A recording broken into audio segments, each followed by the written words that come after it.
Assalamualaikum warahmatullahi wabarakatuh. Kembali lagi dengan saya Anggi Hadi Wijaya pada video pembelajaran pada mata kuliah Interaksi Manusia dan Komputer. Nah, pada kali ini kita akan masuk pada pertemuan yang ke-6, yaitu keterbatasan manusia. Dengan memahami keterbatasan persepsi auditori, perancang sistem interaktif perlu memastikan bahwa informasi berbasis suara dapat diterima dengan jelas dan efektif oleh pengguna. Keterbatasan persepsi yang ketiga yaitu adalah keterbatasan kinestetik. Selain penglihatan dan pendengaran, manusia juga mengandalkan indera peraba atau haptik dan kinestetik, kesadaran posisi tubuh dan gerakan dalam berinteraksi dengan sistem. Dalam teknologi modern, aspek ini semakin relevan karena banyak perangkat interaktif menggunakan sentuhan seperti touchscreen, getaran, vibration feedback, maupun perangkat input berbasis gerakan. Namun, persepsi kinestetik dan haptik manusia memiliki keterbatasan yang perlu dipahami dalam mendesain interaksi manusia dan komputer. Yang pertama yang harus kita pahami adalah keterbatasan sensitivitas sentuhan. Kulit manusia tidak memiliki sensitivitas yang sama di seluruh bagian tubuh. Ujung jari sangat peka terhadap rangsangan halus, tetapi bagian lain seperti lengan atau punggung jauh kurang sensitif. Dalam konteks touchscreen, ukuran tombol yang terlalu kecil atau jarak antara elemen yang sempit dapat menyulitkan interaksi, terutama bagi pengguna dengan jari besar. Oleh sebab itu, antarmuka perlu memperhatikan ukuran tombol minimal, jarak antar elemen, serta respons sentuhan yang akurat. Keterbatasan yang kedua yaitu adalah keterbatasan persepsi getaran. Getaran sering digunakan sebagai umpan balik tambahan, misalnya pada ponsel atau game controller. Namun, sensitivitas terhadap getaran menurun seiring usia atau dalam kondisi tertentu, misalnya tangan dingin atau penggunaan sarung tangan. Selain itu, getaran terlalu halus dapat tidak terasa, sedangkan getaran terlalu kuat dapat mengganggu kenyamanan. Maka kalibrasi intensitas getaran perlu disesuaikan agar informatif tetapi tetap nyaman. Yang ketiga, keterbatasan koordinasi gerakan. Persepsi kinestetik memungkinkan manusia menyadari posisi dan gerakan tubuhnya. Namun, akurasi gerakan tangan atau tubuh dalam mengontrol sistem tidak selalu sempurna. Misalnya pada motion sensor atau gesture recognition. Gerakan kecil bisa tidak terdeteksi, sedangkan gerakan terlalu kompleks sulit dilakukan dengan konsisten. Karena itu, sistem perlu mendukung gerakan sederhana, alami, dan toleran terhadap variasi pengguna. Yang keempat yaitu adanya kelelahan fisik. Penggunaan sistem berbasis sentuhan atau gerakan dalam waktu lama dapat menyebabkan kelelahan, misalnya gorilla arm pada layar sentuh vertikal atau kelelahan tangan pada gestur kontrol. Hal ini menunjukkan adanya batasan fisik tubuh manusia yang harus dipertimbangkan.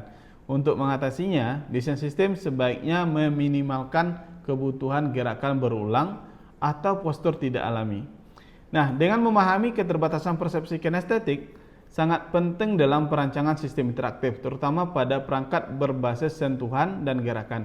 Variasi sensitivitas kulit, keterbatasan deteksi, serta kemampuan koordinasi tubuh yang tidak selalu akurat menuntut desainer untuk menciptakan interaksi yang sederhana, alami, dan ergonomis.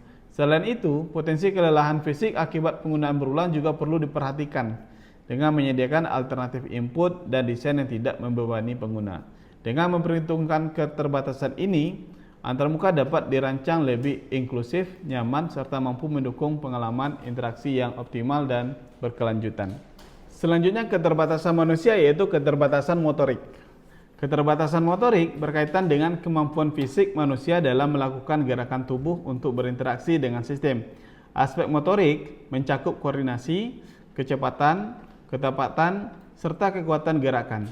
Dalam interaksi manusia dan komputer, keterbatasan motorik menjadi faktor penting karena sebagian besar input berasal dari aktivitas fisik seperti mengetik, mengklik, menyentuh layar, atau melakukan gerakan tertentu. Selanjutnya yaitu keterbatasan koordinasi dan kontrol halus. Kontrol halus seperti menggeser ikon kecil, drag and drop, atau menempelkan kursor secara presisi, membutuhkan koordinasi motorik yang baik antara mata dan tangan. Pada pengguna dengan tremor, gangguan neurologis, atau anak kecil yang kemampuan koordinasi motoriknya belum berkembang, tugas ini bisa menimbulkan kesalahan berulang dan frustasi. Selain itu, perangkat dengan layar kecil semakin mempersempit ruang gerak sehingga meningkatkan risiko kesalahan. Oleh karena itu, perancang sistem sebaiknya menyediakan target interaksi yang lebih besar, konsisten, dan mudah dijangkau. Panduan seperti Apple Human Interface Guideline yang merekomendasikan minimal ukuran tombol itu adalah 44 x 44 pixel adalah salah satu bentuk penerapan prinsip ini. Yang ketiga, yaitu keterbatasan rentang gerakan dan kekuatan fisik. Beban fisik yang berlebihan dapat mempengaruhi kenyamanan dan efektivitas interaksi.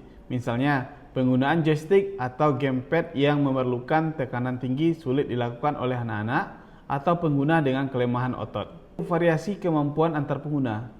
Kemampuan motorik sangat bervariasi antara individu tergantung pada faktor usia, kondisi kesehatan, dan disabilitas.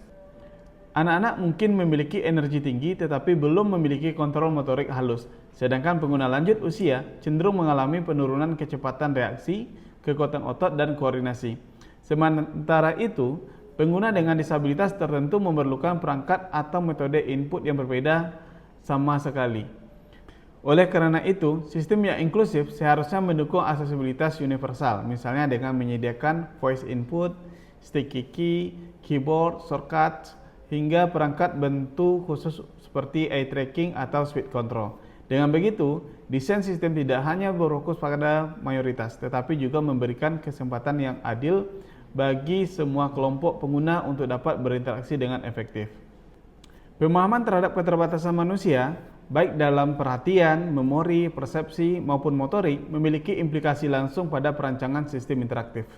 Desain antarmuka yang tidak mempertimbangkan faktor-faktor ini berpotensi menimbulkan beban kognitif berlebih, kesalahan penggunaan, bahkan frustasi pada pengguna.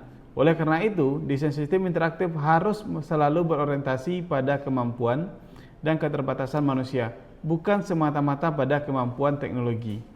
Nah, pertama, keterbatasan perhatian mengharuskan perancang sistem untuk meminimalisir gangguan visual maupun auditori. Yang kedua, keterbatasan memori, baik memori jangka pendek maupun memori kerja, menuntut antarmuka yang mendukung pengingat eksternal, prinsip seperti recognition retarded recall atau pengenalan lebih baik daripada mengingat sangat penting diterapkan. Yang ketiga, keterbatasan persepsi menegaskan pentingnya penggunaan elemen visual, auditori, maupun tekstual yang jelas dan konsisten. Keempat, keterbatasan motorik mendorong perlunya desain yang ergonomis dan inklusif. Target interaksi seperti tombol atau ikon harus berukuran memadai dan tata letak antarmuka harus mendukung navigasi yang mudah, dan sistem perlu menyediakan opsi aksesibilitas seperti voice input atau keyboard shortcut. Dengan mempertimbangkan seluruh keterbatasan tersebut, implikasi utama pada desain sistem interaktif adalah menciptakan antarmuka yang sederhana, jelas, konsisten, inklusif, dan adaptif. Prinsip ini menjadi dasar dalam menghasilkan pengalaman pengguna atau user experience yang positif, meningkatkan efisiensi kerja, sekaligus memperluas aksesibilitas teknologi bagi semua lapisan masyarakat. Penerapan implikasi keterbatasan manusia pada desain sistem interaktif bisa kita lihat pada aplikasi mobile banking, website e-commerce, dan aplikasi transportasi online seperti Gojek, Grab, Uber, dan lain-lainnya. Baiklah, Anda semuanya, itulah materi pertemuan yang ke-6. Dengan memahami keterbatasan manusia, kita dapat merancang desain sistem yang lebih efektif dan inklusif. Sekian materi kali ini. Terima kasih. Assalamualaikum warahmatullahi wabarakatuh.